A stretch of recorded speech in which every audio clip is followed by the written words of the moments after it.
Hi everyone, আসসালামু আলাইকুম। Welcome back to my channel. আমি ফারহানা ইয়াসমিন রুমি। এখন আপনাদের সামনে আছি আরেকটি ব্লগ নিয়ে। তো আমি তো আলহামদুলিল্লাহ ভালো আছি। আপনারা সবাই কেমন আছেন? আশা রাখবো ভালোই আছেন। এই আশা রেখে আমার ব্লগটি আজকে শুরু করছি।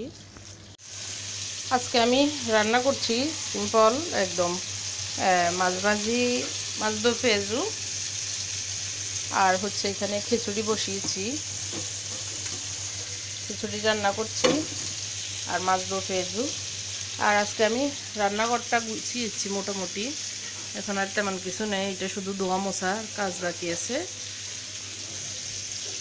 এই যে এগুলো আমার মোটামুটি গুছানো শেষ, আর অল্প একটু আছে, সেটা ইনশাল্লাহ করব। এই ডয়ারগুলো থেকেও আমি জিনিসগুলো সব ঢুকিয়ে নিয়েছি। এই যে রান্নাঘরের জিনিসগুলো এটাতে ঢুকিয়েছি, ছোটোখাটো ব্যাগগুলোতে ঢুকিয়েছি। যে এই বস্তাগুলোতে কিন্তু রান্নাঘরের সব জিনিস। এটা আমি কালকের ব্লগে দেখিয়েছি, এই কার্টুনটা আমি ফুল করেছি। তো আর টুকিটাকে একটু হয়তো ফাঁকে ফুঁকে ঢুকানো যাবে, সেগুলো ঢুকাবো।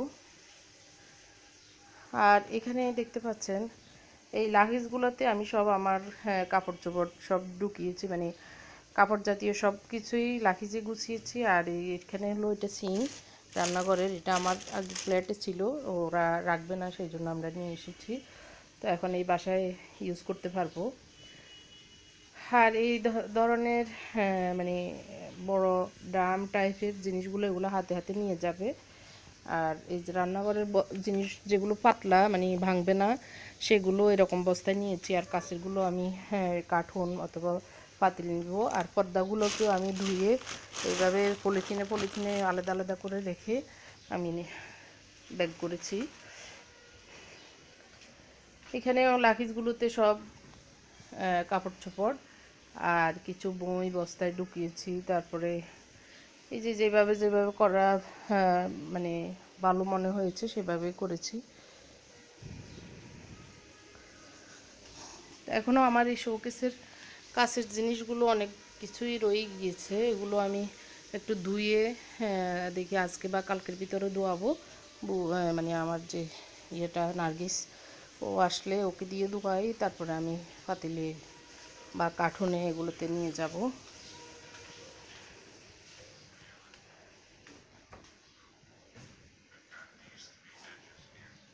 ওর আজকেও পেটে ব্যথা করছে, এজন্য শুয়ে আছে। এই ড্রেসিং টেবিলের উপরে অনেক মেসি হয়ে আছে, এগুলো গুছাবো। আর এই যে ডয়ারগুলোতে জিনিস ফুল করে ডয়ারগুলো আলাদা খুলে নিয়ে যাবে, এগুলো বাইর করব না।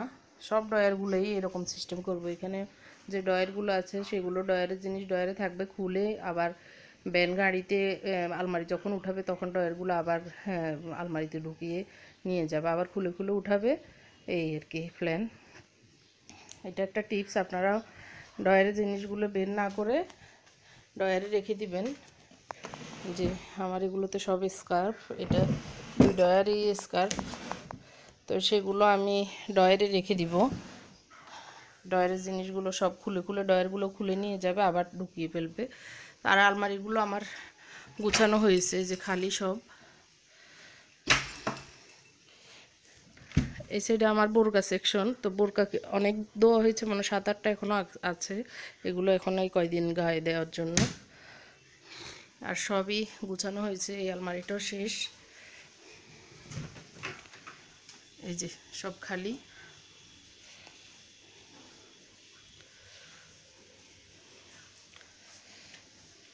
মোটামুটি আর টুকিটাকি ছাড়া আর বাকি সবই গুছানো হয়েছে।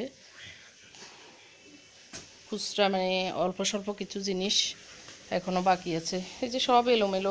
আসলে আমরা হয়তো পরশুদিন আমাদের চাবি বুঝে পাওয়ার পরে আমরা আস্তে আস্তে আমাদের এসিগুলো সেট করা, গিজার সেট করা, তারপরে ফ্যানগুলো, যেহেতু এখন শীতের দিন, ফ্যানগুলো আগে নিয়ে সেট করা, এই কারেন্টের পারপাসগুলো আগে সেট করাবো, তারপরে জিনিসপত্র নিব।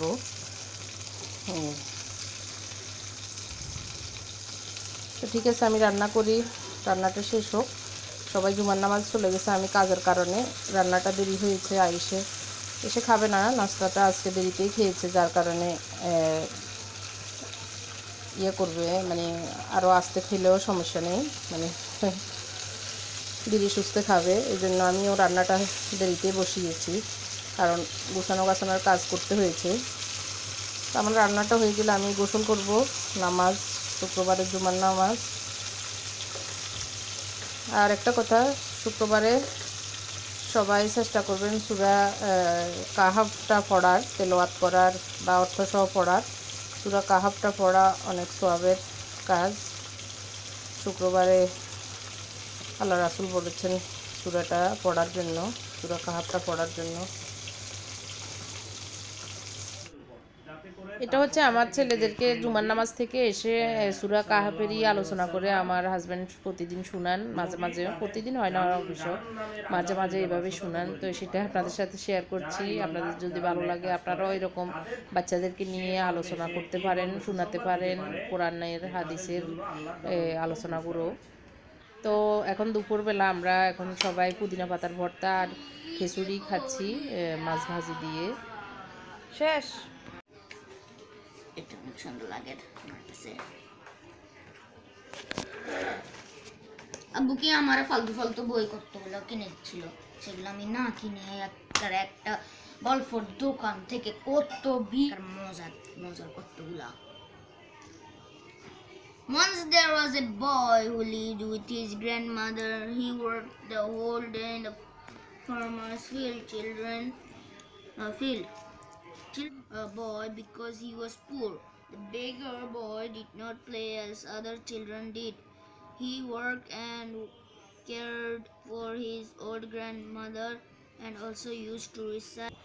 তো আমি এখন দেখাচ্ছি আমার ছেলে ওর আব্বুসহ ওরা গতকালকে বইমেলায় গিয়েছিল। এটা শুক্রবারের শ্যুট আমার। তো বইমেলা থেকে বই এনে পড়তেছে, মানে সন্ধ্যার সময়টা। ওরা বিকেলেই গিয়েছে, আমাকে সহ যেতে বলেছে, কিন্তু আমি যাইনি। ওরা আমাকে ছাড়া যাবে না, পরে বুঝিয়ে ওদেরকে পাঠিয়েছি, কিন্তু যেতে বলেছে আমি যাইনি। আসলে শরীরে আর তেমন একটা ভালো লাগতেছিল না। ঘরের কাজ, আবার ওখানেও হাঁটতে হবে, স্বাভাবিক, বই দেখতে হবে। তো এই জন্য আমি বললাম যে না, আমার ক্লান্ত লাগবে, তোমরা যাও। তো ওরা বাপ ছেলে সহ গিয়েছে। এসে এখন গল্পের বই, তারপরে কিছু রাসূলের ছোট ছোট জীবনীর কিছু অংশ নিয়ে বইগুলো, তো সেগুলো পড়তেছে মুনতাসির। ইংলিশ বাংলা দুটোই আছে, ও ইংলিশটাই পড়ছে। আর এর ভিতরে আমি আমার আলমারি থেকে যেগুলো শাড়ি, থ্রি পিস, সেগুলো আমি একটা বড় ব্যাগে নিয়েছিলাম। এটাতে ভাবছিলাম যে সব শাড়িগুলো একটা ব্যাগে হবে, এখন দেখছি যে হচ্ছে না, তো আরও একটা ব্যাগ লাগবে। এটা এখন সরিয়ে নিচ্ছে। এই যে এখনও এগুলো বাকি আছে, সেগুলো আমি এখন আরেকটা ব্যাগে ঢুকাবো। তো এর ভিতরে ও মুনতাসির সহ আমরা একটু গল্প করছি আর বাদাম খাচ্ছি। তো যেহেতু ওদের আজকে শুক্রবার, মিসও আসবে না, আবার স্কুলও বন্ধ, পড়াশোনা একটু কম আছে, তো বসে বসে গল্পের বই পড়ছে। তো আসলে মাঝে মধ্যে একটু গল্পের বই সব বাচ্চারাই পড়া উচিত। একদিকে রিডিং চালু হবে, আর ছোট ছোট যে গল্পগুলো ওইগুলো পড়লে ওদের নলেজ হবে, জ্ঞান হবে আরও বেশি। তো আমার জন্য বাদাম নিয়ে এসেছে, আমি বসে বসে বাদাম খাচ্ছি আর একটু গল্প করছি।